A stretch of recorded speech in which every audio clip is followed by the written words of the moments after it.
Assalamualaikum warahmatullahi wabarakatuh. Kami dari Keperawatan Gawat Darurat Kelompok 1 RPL Universitas Muhammadiyah Sukabumi akan menerangkan tentang shock hipovolemik.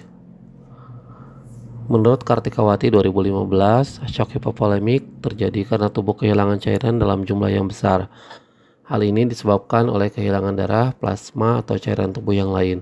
Kejadian shock hipovolemia banyak dijumpai di unit gawat darurat dan sering berhubungan dengan kondisi multiple trauma ataupun disebabkan karena pendarahan saluran cerna, epistaksis, perdarahan pervagina, dan juga disebabkan oleh karena tindakan operasi. Penyebabnya bisa dari perdarahan yang disebabkan oleh trauma dan non-trauma, perubahan komposisi cairan tubuh, yaitu dari peritonitis, keras injuris, atau luka bakar berat. Kehilangan cairan bisa dari diare berat, muntah, diaporesis yang berlebihan. Kehilangan cairan melalui urin bisa dari diabetik ketoasidosis, diabetes insipidus, penyalahgunaan obat diuretik. Patofisiologinya menurut Budi Subekti 2011, gangguan volume pada pasien dikarenakan kehilangan darah secara tiba-tiba atau dehidrasi berat dapat digolongkan menjadi gangguan kekurangan dan melibatkan kompartemen intraseluler dan ekstraseluler. Penurunan volume cairan akut tidak memungkinkan mekanisme kompensasi normal untuk memulihkan volume sirkulasi yang seharusnya cukup cepat. Jika dibiarkan dan tidak ditangani, hipovolemia dapat menyebabkan berbagai komplikasi sekunder serta kerusakan fungsi organ akibat hipoperfusi. Shock hipovolemik dapat disebabkan karena penurunan volume plasma di dalam intravaskuler. Biasanya hal ini disebabkan karena adanya hemoragik atau perdarahan hebat akibat adanya trauma. Hal ini menyebabkan adanya perpindahan cairan atau ekstravasasi. Juga terjadi dehidrasi akibat adanya luka bakar atau diare berat.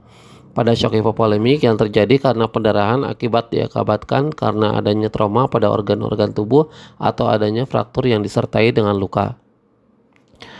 Stadium shock hipovolemik ada 3. Yang pertama, stadium dini.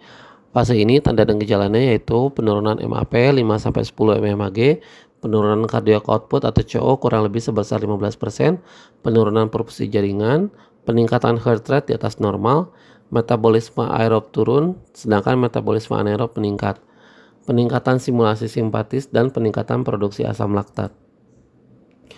Fase kedua yaitu stadium kompensasi. Di fase ini tubuh akan berusaha melakukan kompensasi dengan mengembalikan CO dan mempertahankan fungsi organ vital.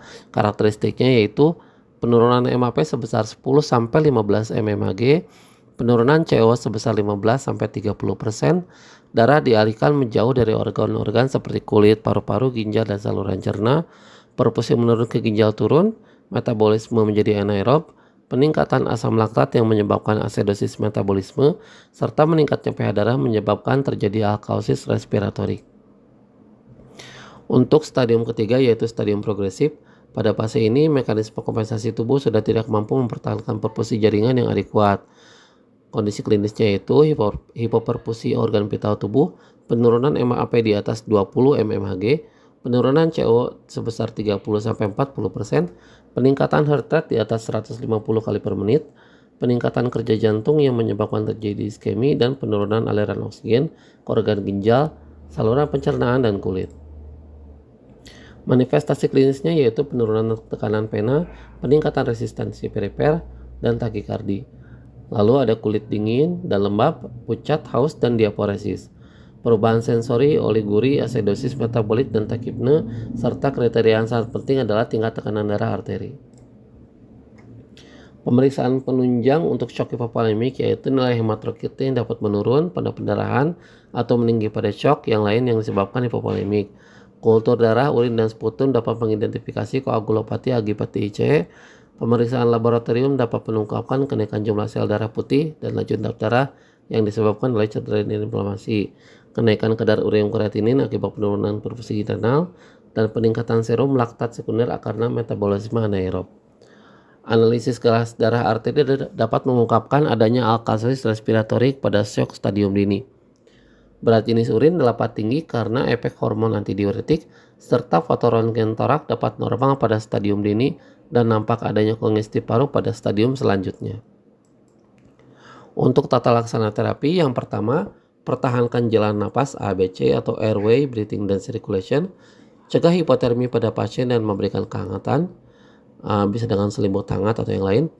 Jangan memindahkan posisi korban, lakukan bebat tekan bila ada perdarahan eksternal, jangan mencabut benda tajam yang menusuk korban jika ada.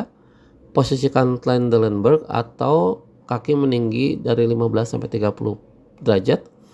Lakukan suction jika terdapat sekret pada jalan napas, berikan O2 sesuai indikasi, monitor saturasi oksigen dengan oximetri, kontrol adanya perdarahan eksternal, berikan rehidrasi cairan, dan monitoring pasien shock. Komplikasi yang mungkin terjadi pada shock meliputi sindrom distres pernapasan akut, nekrosis tubuler akut, koagulasi intravaskuler diseminata atau DIC, hipoksia cerebral, dan kematian. Sekian pemaparan dari kami tentang shock hipovolemik. Terima kasih. Assalamualaikum warahmatullahi wabarakatuh.